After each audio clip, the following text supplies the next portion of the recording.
భద్రం మృత్యుం నమామ్యం. ఇవాళ పొద్దునే ముందు సింహాచలానికి వెళ్ళి లక్ష్మీ నరసింహస్వామి యొక్క ఆశీస్సులు తీసుకుని ఇవాళ స్వాతి నక్షత్రం అంటే ఆ స్వామివారి జన్మ నక్షత్రం కూడా ఇవాళ. మా నాన్నగారి జన్మ నక్షత్రం కూడా స్వాతి నక్షత్రం. అంటే కొన్ని వాటికి ఆ భగవంతుడే నిర్ణయిస్తాడు ఏది ఎప్పుడు జరగాలన్నది. నేను చాలా సందర్భాల్లో చెప్పడం జరిగింది. చాలామందిని మహానుభావులు అంటాం, కానీ స్నేహాభిపరణాశోక్తి ప్రత్యయంత విద్యతే స్వల్పస్య ధర్మస్య తాయితే మయతో భయాత్ అంటాం. అది అందులో ఇవాళ జరిగింది కూడా అదే. ఇవాళ ఆ లక్ష్మీ నరసింహస్వామి నక్షత్రం అయితేనేటి, పుట్టిన నక్షత్రం ఉద్భవించిన నక్షత్రం అయితేనే ఆ విష్ణు వంశం. అలాగే మా నాన్నగారి స్వాతి నక్షత్రం అవ్వడం ఏంటి, ఇలా ముందు మన దెబ్బేంటో హిందీ వాళ్ళకి చూపించాం మొన్న బాంబేలో. అంటే ఇంట గెలిచి రచ్చ గెలవమంటారు. ఇంత గెలిచేసాం మా కాంబినేషన్నే వస్తుందంటే ఇప్పుడు రచ్చ గెలిచి అంతే. రచ్చ గెలవడానికి రచ్చ చేసాం అక్కడ. బ్రహ్మాండంగా వాళ్ళు సినిమాని వాళ్ళు మేము రిలీజ్ చేసిన ఘోర ఏదైతే థీమ్ సాంగ్ ఉందో అద్భుతంగా వాళ్ళు దాన్ని ఆస్వాదించారు. మళ్ళీ వాళ్ళ విశాఖపట్నం ఏదైతే మన ఆంధ్ర రాష్ట్ర ఆర్థిక రాజధాని అయిన విశాఖపట్నంలో ఈ కార్యక్రమం జరుపుకోవడం అంటే విశాఖపట్నానికి నాకు చాలామంది చూస్తుంటాను. ప్రతి వీధిలో షూటింగ్ చేశాను. ఇక్కడ నాకు తెలియని వీధి అంటూ లేదు. ఇక్కడ ఎన్ని సినిమాలు. ఈయనమ్మో గుర్రం మీద నన్ను తీసుకెళ్ళి అప్పుడు అదేది మన లెజెండ్ సినిమాలో 10,000 మంది ఉన్నారు, మీరు చూశారు. అలా గుర్రం మీద అద్దం పగలు కొట్టుకుని వెళ్ళడం ఎన్నో. ముందుగా సరే, నాకు ఇంత ధన్యమైన జన్మనిచ్చి నన్ను మీ అందరి గుండెల్లో ఆయన ప్రతిరూపంగా నిలిపినందుకు దైవాంశ సంబుధుడు, విశ్వానికే విశ్వ నటన ఎలా ఉంటుందో చూపించిన కారణ జన్ముడు, నా గురువు, నా దైవం, మా తండ్రి గారిన విశ్వవిఖ్యాత నట సార్వభౌమ నటరత్న కళా ప్రపూర్ణ డాక్టర్ పద్మశ్రీ నందమూరి తారక రామారావు గారికి ఆయనకి నా అంటే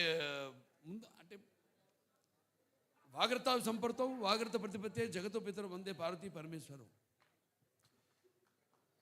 అటు తల్లి యస్మాత్ పార్థిపత్య ప్రాతుర్భూతున్న భక్తి గురుణ సంతుల మాంసే సహస్రం తస్మై సర్వజ్ఞ మూర్తే పిత్రే. అంటే సగం నాకు ఈ శరీరాన్ని ఇచ్చి నాకు మా గురువుల దగ్గర పాఠాలు నేర్చుకోవడానికి అయితేనేమి ఇవన్నీ నాకు అవకాశం ఆయన సినిమాల ద్వారా అలాగే బయట గురువుల ద్వారా నాకు పాఠాలు నేర్చుకోవడానికి నాకు అవకాశం ఇచ్చిన నా తండ్రి గారికి, అలాగే మా తల్లిగారు బసవతారకం గారికి, వాళ్ళకి ఈ సభాముఖంగా నా ధన్యవాదాలు తెలియజేసుకుంటూ, ఇప్పుడు మన సినిమా విషయానికి వస్తే తాండవం, అఖండ తాండవం మొదటి సినిమా భాగం చూశారు మీరు. ఆనాడు ఆ కోవిడ్ పరిస్థితుల్లో ఆ పాండమిక్లో చిత్రం విడుదల కావడం మొట్టమొదటి భారతీయ చిత్రం. అసలు జనం వస్తారా రారా థియేటర్ కన్నా పరిస్థితుల్లో ఆ సినిమాను విడుదల చేయడం, దాని తర్వాత అది ఘన విజయం సాధించడం, అందరికీ ధైర్యం రావడం, వాళ్ళు కూడా వాళ్ళ సినిమాల్ని విడుదల చేయడం,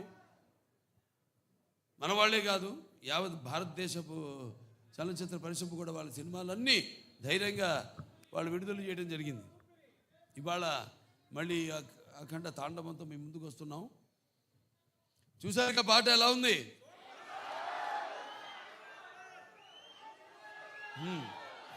ఇప్పుడు అంటే సినిమా పాట ఐటమ్ సాంగ్ కాదు ఇది. ఈ సినిమాలో ఈ పాట అనేది ఒక మంచి కుటుంబం వాళ్ళు జరుపుకుంటున్న ఒక పండగలో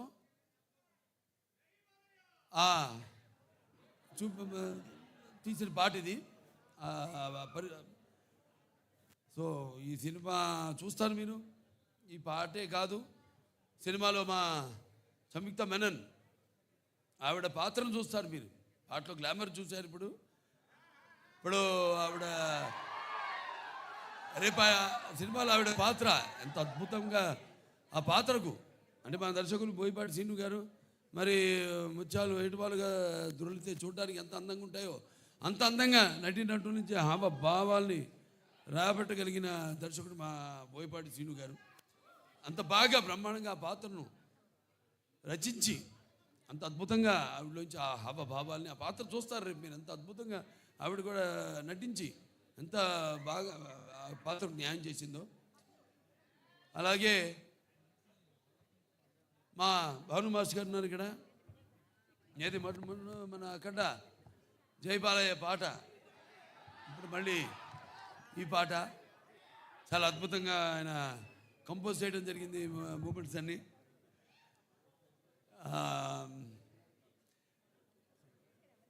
ఇక మా మ్యూజిక్ డైరెక్టర్ నందమూరి తమన్ నాకు చెప్పక్కర్లేదు, అది ఆయనే చెప్తాడు. ఆయన చెప్తేనే బాగుంటుంది. ఆయన గురించి ఆయనే చెప్పుకుంటే బాగుంటుంది. ఎందుకంటే పూర్వకాలం ఇప్పటికీ పాపం నిద్రలేని రాత్రులు ఎన్ని గడుపుతున్నాడు. అదే ఒక సమిష్టి కృషి. ఒక సినిమా అంటే ఒక 2 చేతులు కలిస్తేనే చప్పుడు అవుతుంది, శబ్దం వస్తుంది. అలాగే అందరి ఈ కలయిక ఈ చూస్తారు రేపు సినిమా చూశాక మళ్ళీ మాట్లాడతాను మీతో సినిమా గురించి, అక్కడ తాండవం గురించి. అంటే శివుడి ఆజ్ఞ లేనిదే చీమ కూడా కొట్టదంటారు. అటువంటిది ఈ సినిమాలో ఎవరి ఆజ్ఞతో ఏం జరుగుతుందో ఈ సినిమాలు రేపు మీరు చూస్తారు మీరు. అలాగే కాశర శ్యామ్ గారు ఎంతో బాగా రాశారు పాటని. అలాగే శ్రేయ ఘోషాల్ గారు, అలాగే బ్రిజేష్ షాండిలే గారు వాళ్ళ గొంతుల్ని అరువిచ్చారు, ఎంతో బ్రహ్మాండంగా పాడారు పాట. ఇలాంటివి ఇంకా చూస్తారు సినిమాలో రేపు. ఇక సినిమా ఎలా ఉంటుందంటే కొన్ని మనం చెప్పకూడదు, బయట పెట్టకూడదు. థియేటర్లో చూసినప్పుడే మీకు తెలుస్తుంది. ఎందుకంటే అఖండ ఒక మొదటి భాగాన్ని పెద్ద అందరినీ ఎంతో సంబరాశ్చర్యాలకి గురి చేసింది ఆ సినిమా. అటువంటిది ఈ సినిమా మీద మీ ఎక్స్పెక్టేషన్స్ ఎలా ఉంటాయి? అలాగే ఇప్పుడు ఈ దైనందిన కార్యకలాపాలతో సతమతమవుతూ సినిమాను కూడా ప్రేక్షకుడు ఒక నిత్యావసర వస్తువుగా ఎన్నుకున్నాడు. అప్పుడు ఎటువంటి సినిమా తీయాలి, ప్రేక్షకుల్ని ఎలా ఆకట్టుకోవాలి అన్నది సినిమాలో నిర్మాతలు వాళ్ళు ఆలోచించవలసిన విషయం. అటువంటిది రాము ఆచట్ గోపి గారు, రామాచట్ గారు, గోపి ఆచట్ గారు ఎంతో అద్భుతంగా, అంటే ఏ విషయంలోనూ వారు కాంప్రమైజ్ కాకుండా ఎంతో మంచి సినిమా తీశారు. వాళ్ళు అదృష్టవంతులు. ఎందుకంటే సినిమాలో పనిచేసిన ప్రతి వాళ్ళు అదృష్టవంతులు అంటాను నేను. అందరినీ ఆ భగవంతుడు ఎన్నుకున్నాడు. ఎవరు ఏమేమి ఎన్నో శాఖలు ఉంటాయి. ఆ శాఖలకి ఏ శాఖలకి ఎవరెవరు పనిచేయాలన్నది ఆ భగవంతుడే ఎన్నుకున్నాడు. అలాగే హర్షాలి ఆవిడ పాత్ర కూడా చాలా చూస్తారు. భజరంగ భాయిజాన్లో చేసింది, అప్పుడు చిన్న పిల్ల. ఏది మనం డాకుమారులో చేసింది పాప వేదాన్ని. అప్పుడు ఆ అమ్మాయినే దీంట్లో చూస్తారు పాత్ర కూడా ఎంతో అద్భుతంగా. ప్రతి పాత్ర కూడా ఒక్కళ్ళని కాదు, అందరూ అద్భుతంగా వాళ్ళ పాత్రల్ని చేశారు. అలాగే ఈ సినిమా నేను కూడా ఎదురు చూస్తున్నా డిసెంబర్ 5 కోసం. ఇవాళ పొద్దున హిందూపూర్ నుంచి వచ్చాను. 3 రోజులు హిందూపూర్లో పర్యటించి అక్కడ పనులను చూసుకుని ఇవాళ ఇక్కడికి రావడం జరిగింది. మళ్ళీ ఇక ఈ సినిమా మొదటి ఫంక్షన్ అక్కడ చేయడం. ఇది కేవలం తెలుగు సినిమా కాదు, ఇది మన భారతీయ అంటే సనాతన హైందవ ధర్మం అంటే దాని ఒక శక్తి, దాని యొక్క గౌరవం, అలాగే దాని యొక్క పరాక్రమం ఏంటో ఈ సినిమాలో చూస్తారు మీరు. అంటే మన సనాతన హైందవ ధర్మం అన్నది మన జాతి మూలాలు. మన జాతి ఏం నేర్పిస్తుంది? సత్యం కోసం పోరాడండి, ధర్మంగా జీవితాన్ని గడపండి, అలాగే అన్యాయం ముందు తల వంచవద్దు అని చెప్తుంది మన సనాతన హైందవ ధర్మం. సో అలాగా ఈ సినిమాలో ఎలా దాన్ని ఎలా ముందుకు తీసుకెళ్ళాం సినిమాని రేపు చూస్తారు మీరు. ఇది కేవలం నేను చెప్పినట్టు ఒక తెలుగు సినిమా మాత్రమే కాదు. ఇప్పుడు రేపు మళ్ళీ కర్ణాటకకి వెళ్తున్నాం.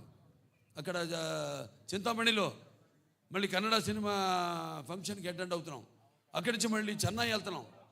ఇలా ఈ సినిమాని అంటే ఇటువంటి మంచి సినిమా మనకు తెలుసు, మంచి సినిమా ఇదేంటో అనేది. వాళ్ళు మన దెబ్బకే దెబ్బ తిరిగిపోయింది వాళ్ళకి.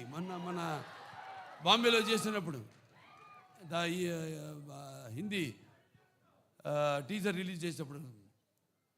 సో ఈ సినిమాని అఖండ టైటిల్ సాంగ్. అలాగే అందరికీ చూస్తారు రేపు సినిమా అయిన తర్వాత మళ్ళీ మాట్లాడతాను. సో ఈ సినిమాని ఇక్కడ డిస్ట్రిబ్యూట్ చేస్తున్న సతీష్ గారు డైలాగ్ చూస్తారు కదా, అంతే ఈ సినిమా. అలాగే బాబు, ఓ సందర్భం వచ్చింది, అదే మీరు లెజెండ్ గురించి మాట్లాడారు. మన లెజెండ్కి ప్రొడ్యూసర్సు వీరే బాబు, వీరే. అలాగే బ్రదర్ ఒక ఇన్సిడెంట్ చెప్పాలి, అది చెప్తాను బాబు.